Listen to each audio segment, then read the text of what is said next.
Okay, good morning, everyone. This is Michael Venezia, head trader at TradeView Markets. It is a little after 11:05. It's a Friday, March 4th, and it's getting a little ominous here. Margin call seems to be then they don't seem to be letting up here. But let's sign into TradeGATEHub. Here's our TradeView Markets site, and this is the way I say it. It's my TradeView Markets tab. How I sign in every morning. Let me check my thing here. A couple of levels to watch out for we're approaching, but I wouldn't be trying to be a hero here with, like I said, where really is the edge right now with this being the Friday, and there was a scare of a nuclear reactor meltdown, and I was joking with my wife that I wouldn't be that brash or have a big of an ego to say I've seen everything. But in 26 years, I don't have a playbook for a nuclear reactor possible meltdown. You know what I mean? That's not in the playbook. So I'm not going to try to invent it, and I'm not going to predict. Although, we're getting into some levels where you might want to take a stab. But you know what? What's the risk of reward? These are the risks that Russia right now already occupies this nuclear plant, at least from the last update I got. It doesn't even matter. It's reflecting on what's going on with the futures. So I mean, either they can keep keep sieging every city or keep moving forward, or for it to be from basically having a nuclear reactor under siege. I don't think that they're going to also cause a truce within the last from a Friday afternoon to a Monday morning. If you want to play it, that's fine. And certainly there's ways to hedge around that, but that's the ups. I mean, that's the juice left in the punch bowl. That's the upside I see. Obviously, there's a lot of downsides. You know what? The VIX is surprisingly not even that elevated. It's at 34. It is a Friday. Markets usually don't bottom on a Friday, but there are some levels here we're approaching 42.60. I like. Pardon me. But you know what? I want to get that back down to our routine. This is what we do every day, because what I'm saying here is really irrelevant unless you know what to do with it. Just like I was telling the TradeView team this morning when they posted the employment data. It's really irrelevant unless you know what to do with it. You know what I mean? It's just a number. You know what I mean? If you have a phone number and you don't dial it, it's just a phone number. So let's sign into TradeGATEHub right now. TradeGATEHub. This is no good work, team, sponsored by TradeView. This must have been recent. Nice. I'll log in just like everybody else. Oof. IONQ. Like smart, unprecedented. It was a bad upset. There was a bad setup for the airlines. I mean, I'm looking at my question right now. Look at this. And let me go back to what I did. Posted data this morning. Okay, let's start. I promised I wouldn't have this in the corner of my screen, but I can't help it. You know what I mean? So I was short right here. Let me see if there's a proper share. I was short a Gush from 139, and I was not adding. Considering what crude is doing, Gush right now is 140, but I did cover it nicely yesterday around 132. Look at Oxy still breaking high. My God, can I have an ego here? I'm getting hurt now. Ugh. Okay. All right. So Twitter, watch these videos right here. Michael Santoli gives a dissertation about crude oil. Then he gives one. It's just a recap what's going on and get back to your muscle memory. Then he talks about the Dow is on track for the 4th straight loss. It's only 2 minutes. Just refresh your memory. And then the last one is the rip. Hold on. We're going to do some live trading here. TradeGATEHub. We're in. And right here, another one. Watch this one. The last one was another one about crude. So these are important things. This is what I watch. I'm not the judge and the jury. I'm not alone. So let's keep going here. Market sentiment. So last night we're in the deep green. So this was as the close, but right now we're down 71 handles. The ES at 42.88. So you would have to think that we're right here. But you know what? For those that follow, this can be in the oversold territory for longer than we can probably stay, as the cliche goes, solvent. So don't try to be a hero if you think we're oversold to catch the proverbial falling knife. I mean, there's so much overhead supply here that just like this morning, I was selling things on the gap up. I was giddy that Twitter at one point was unchanged. It's now down 40. It was 34.40. It's 33. So I was giddy getting out of Twitter this morning. I should have gotten out of some more things. Look at Micron. My God. But let's get back into the routine. Okay. So we don't know, we don't know where it is. So being on a Friday, you don't want to pick the bottom. There was a little bounce in the indices. This is the S&P correlated to the bull and bear indicator. And that actually turned out to be bearish, because yesterday they bought a little bit and today they're probably selling a little bit. NASDAQ futures, we're deep in the hole now. NASDAQ's down what? 2%. We're deep in the hole. Same thing as tactical sentiment. It's a mirror image. It could have been boiled down to stock picking if you want. USO is coming in a little bit. No, it's not. Oxy. Crude. All right. Same thing with the bulls. You didn't want really that to happen yesterday. You wanted it to be down there today so they had a little bit more buying power, but they used a little bit yesterday. That's not good. Not a lot of people are stepping in right now. Okay. S&P futures, same thing as NASDAQ. We're probably oversold. Oh, pardon. It's very important to digest the following. Crude sentiment, and by the way, crude's up what? Another 3-4%. This is short-term crude sentiment. Oh, you can call it short-term, going back into 21. But this is the CTA position tracker. As you see, this is the price of crude oil, this chart right here. But they're going to buy the crude. They're going to buy crude or crude stocks on the dip. And this is what it's saying right here and why I posted the chart. I'm getting bad here. Okay. Fixed outflows, that's sometimes it's a little bit longer. It's usually early. Bank of America indicator. You know what? It's never really been bullish. It's never really been extremely bearish, which, by the way, is bearish considering what the market is doing right now. Okay. ES, the chart on the futures, self-explanatory. Now we're approaching 4280 on the futures. Okay. Daily scan, just to do, go over these charts, and they're up here for a reason. The majority of these stocks, INDO. Let's look at INDO. This is number 2. Let me look at my charts here. Let's blow this thing up. How do you blow this chart up? You know what? Let me go to my main screen. I'll show you. Oh, I know why. Hold on. Save. Let's blow this chart up on INDO. Okay, hold on. Let me make sure I'm on the right screen because it's a good point. Okay, this is the chart. INDO. LXU. Okay. INDO. Let me share. There's INDO. It's up, what's INDO?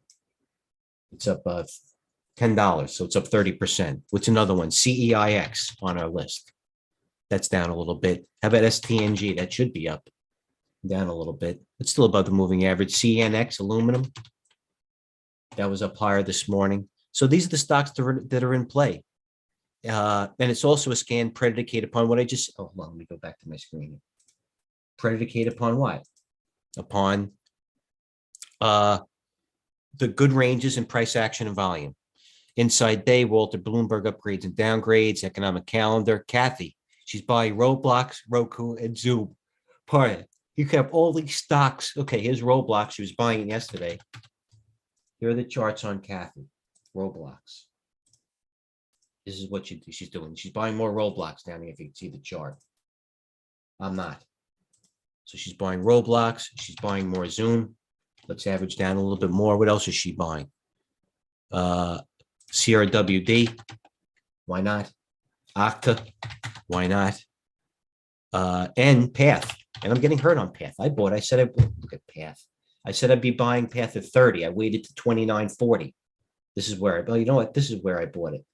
Right here. And it's 28. This is one of my best picks for a 2021, if you will. And I knew it was acting poorly. So when I sold it at 34, I mean, it's a long-term position. And you know what? Maybe I turn around a year from now when it's 36 or 40. You know what I mean? But I don't really want it. It's not my style to, I mean, it's bad enough. I got a couple of things that are bleeding out slowly, and not to get graphic, I apologize, but I believe in it, but I don't, just like Helene says, price action trumps my sentiment. What's this Path right now is telling me that it's better than what I think or weaker than I think. So, you know what I mean? I did buy some here though, but at least I'm not along it from 34. I digress. Wouldn't mind the bounce here, by the way, coach. Okay, Kathy. Oh, that was the plan. 43.50. 4,300 was the week low. At 42.60. And by the way, I apologize if I'm yawning. I've been up a while. Razor sharp, but I'm a little tired. Uh-oh. Okay, so the bottom line is, let's see 42.65. And if we break 42.65 in the futures, we're in trouble. So where's ES now? Let me go to my chart and DS futures. Let's go to March. They held 42.86. I see my P&L rallying a little bit. It's got to rally a little bit more. Here's my chart on the futures. And why did I come up with 43.65? 42.65. Let's go back to 2 weeks. I don't even have to look at the chart. This is 42.65 right here. 42.65, give or take 42.70. So that's going back to a week. Futures right back down, smack. So that's where I come up with. So let's go to even a monthly. They'll probably even edify it more. So the same bar. So that's it. If not, there's the 4,200 right here, that gap. So let me take this off again. Remove indicator and tell me. I'll tell you where I come up with these lines. 42.60, 42.65. There's no surprise there. I didn't split the atom, or even you can go as far as 42.80. But the next one is this gap here, which we don't want. What's growling a little bit? Nothing. Live trading here. The sentiment. Hold on, please. Let's buy a little. Okay. All right, next. I got to get that order entry off there. Get out of there. Okay, futures. So there we are, 42.90. Can you share my screen? If I'm going a little bit slow, I apologize. Trust me. So there's the 40. What's going on here? Oh, I know what happened. My order entry is wrong. So we're bouncing a little bit. My P&L just flew, but that's all right. It's got to fly a lot more. Okay. So that's where the line in the sand is. 42. It's 42.80. So we're at that's my level. I don't expect to do much as I see a little edge. That was what I opened with. As again, I posted the non-farm payrolls from Bloomberg. Good morning yet. Good morning, Mike. Yes, Coach, great call. I'll go over the 9:30 call a little bit after lunch. Now, the bottom line is, Lewis, and I appreciate you said that. Okay. There was a bad setup for airlines. And why was it a bad setup for airlines? Let's look. It was a bad setup for airlines. This is my universe, bottom left. And why was it a bad setup for airlines? This is the long term on UAL. I mean, all that had to do. I mean, that was the writing was on the wall there. Even if you shorted the open, and the same thing as Delta. The airlines were weak. Delta, you know what? That was one that got by me. That got by me with closed on the volume with low. What was Delta going to do right there? Bounce up to 37.80. You know, where was the risk reward there? Was on the short side. ALK, I haven't looked, I swear. I wanted to short this overnight, and that was one that I should have taken right there. ALK breaking the down. It already did break the downtrend on decent volume the last 3 days. But I wasn't in them. I had too many other. You can't trade them all. You know what I mean? What else am I looking at? Futures bouncing a little bit off the 42.90. Fizzler's positive. Alcoa. So this is why we covered Oxy yesterday. This is Oxy. You want to talk about RSIs can stay overbought more than usual. Oxy. Everybody thought that was the flag. And once you broke it out of the flag this morning, it was up. I tried shorting it. And you know what? I wasted my time, but I didn't get stubborn. Let me show you where I shorted Oxy today. And I tried it. If it worked, I would have gotten out. So I kept shorting it. I shorted it, what, 50.20. I thought the 50 strike price, this being a Friday, ripping. Uh-oh. All right, I just rallied a little bit, but I need a lot more. Look at this IOEQ. What is this thing doing? Okay, so Oxy, this was my first short was over the strike price of 50.25. So that's where I tried it. Okay, it ran up to me at 51.40 on volume. So that's where I shorted a little bit more. So my average price was like 50.11. So it came down to where I shorted originally, and it gets stubborn. I covered it because the stock was still $4. It did cover, and then it ripped. Then I got out of it, reshorted it here. I just got tired of it, but this might be the one leg up, the 2 leg up. This could be the 3rd leg up. Oxy, you know what I mean? It's a crowded. It's a crowded trade, just like Coach would say. It's not. There are better trades. You know what I mean? What's another one I tried? MOS, the ag stocks. Shy Girl was up to it. This one I happened to make money in. But you know what? When you contra trade, I was so nervous that I was nervous. That's not the word. I was so hesitant to where it's the stock's parabolic. So I started shorting it. This is unchanged at 58.60, my first short on Moss. And this is the long-term short on Moss. So you know what I mean? The RSI is too. So it's a matter of me being right or wrong initially. So I was right initially. So I started shorted more and Moss.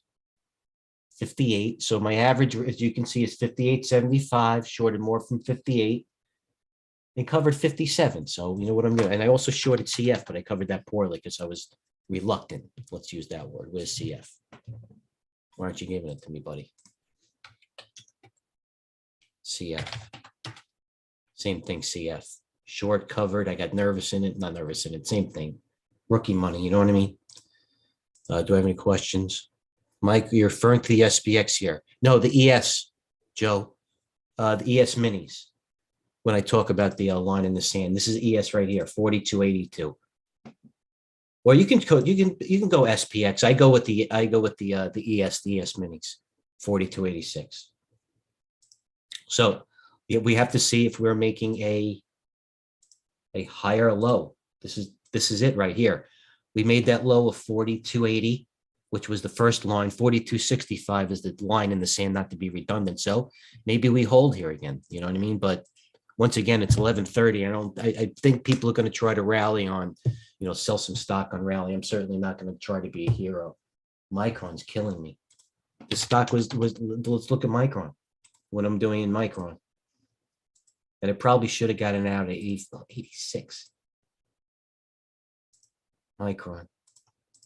Surprising, by the way. Let me take off these lines so you can see the chart, my trades. Micron 3 days ago was 94. Now it's 82. I started buying at 83.78 just because I liked it. And also, look at Avago. AVGO is up 20. That's the former Broadcom.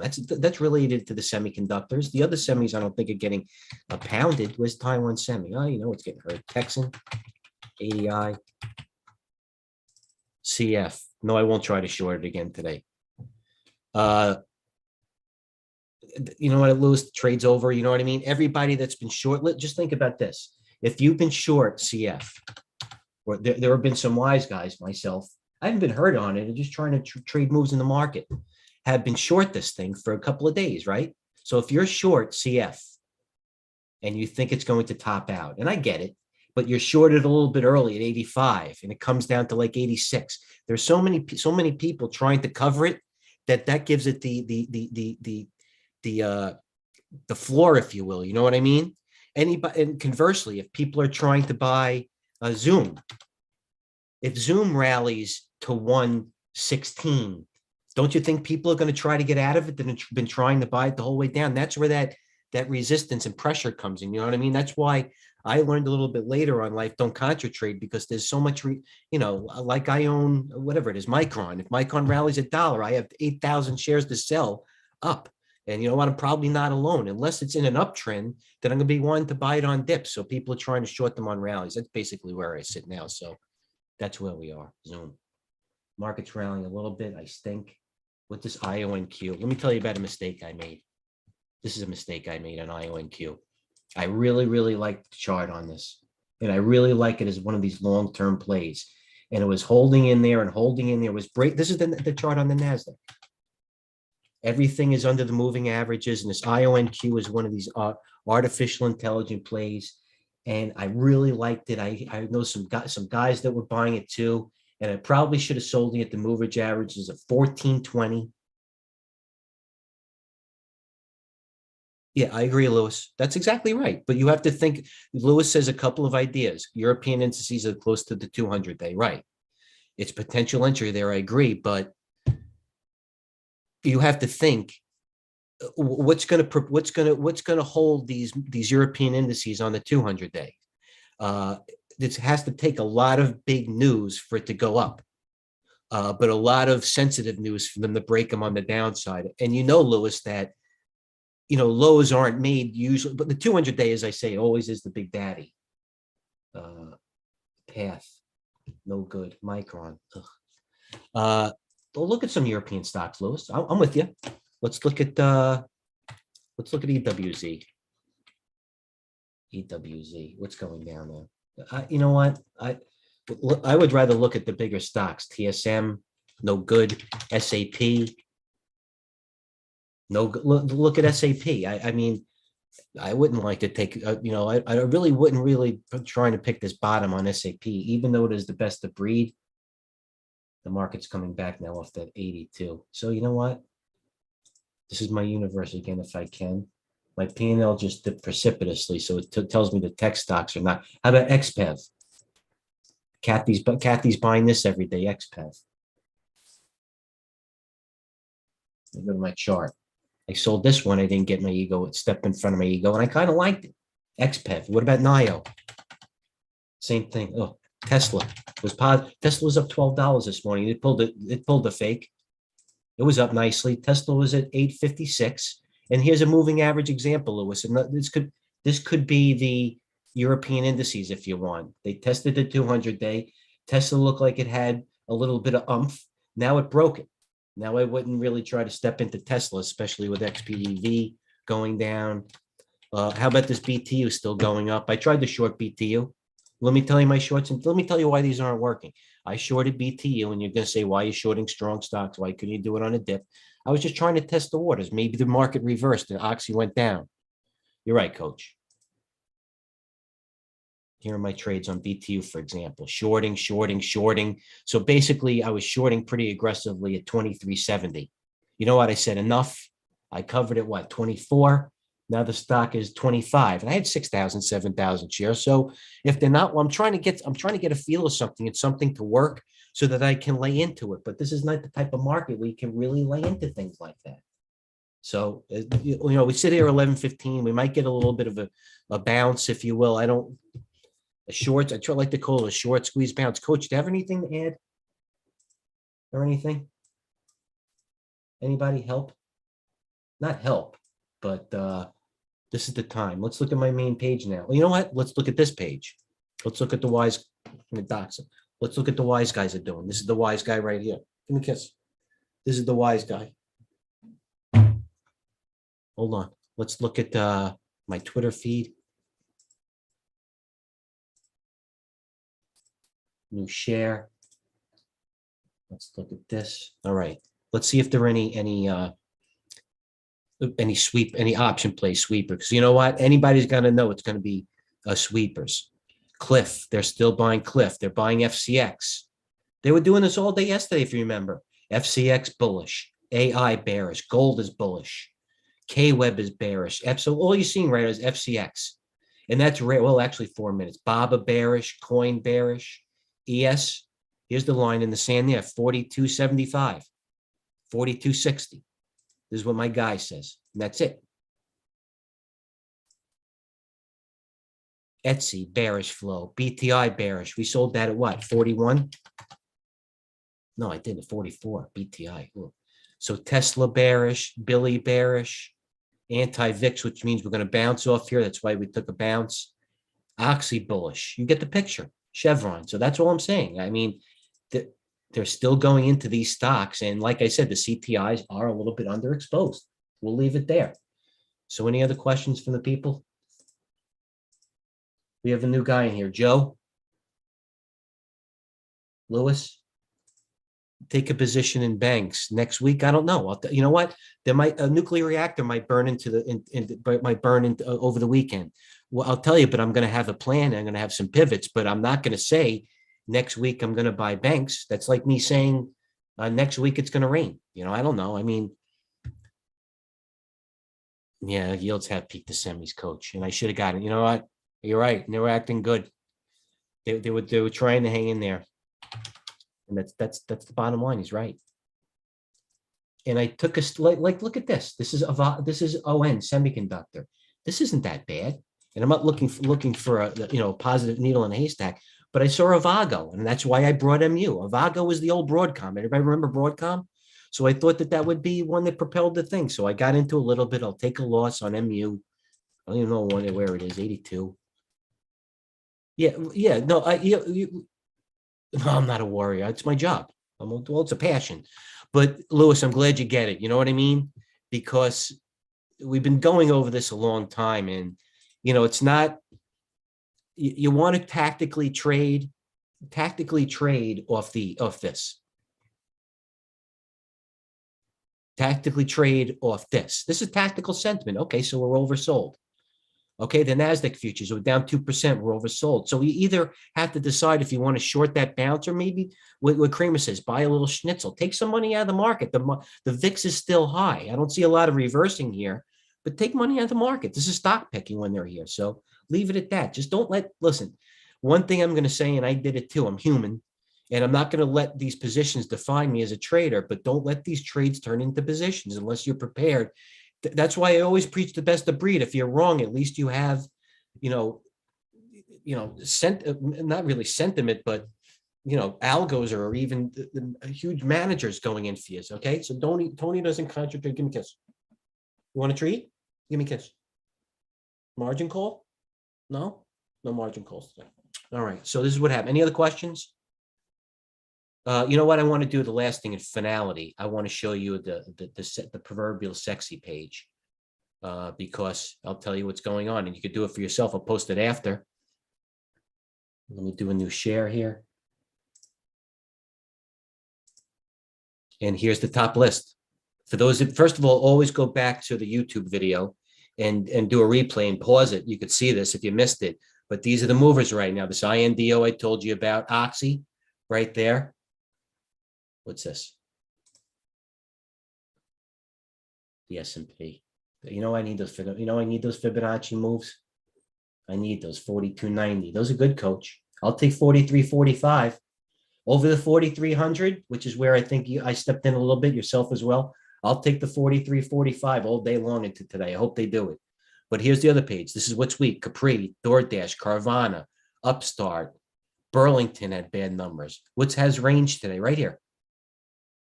Don't say that, coach. But you're right. It could puke for the third wedge. Usually the third one is the last one. But here's range. Look at all the ranges today. Kroger has range. It was huge yesterday. Big Lots, nothing. Oxy obviously has range at the stock. Gap Stores, I sold it on the open, by the way. INDO. Look at INDO. All right, here's relative volume. Is all you need to know with volume. Volume tells us volume and range right here. And this is price action, or this is the movers right here. So we'll leave it at that, everybody. Until then, trade well, have a plan. It's approaching 11:30. Don't do too much overwork during lunch. Understand that it's a geopolitically moving market. So until then, I hope you have a good afternoon. I'll be back later. Have a plan, trade well. Cheers. Thank you. Where's the lead?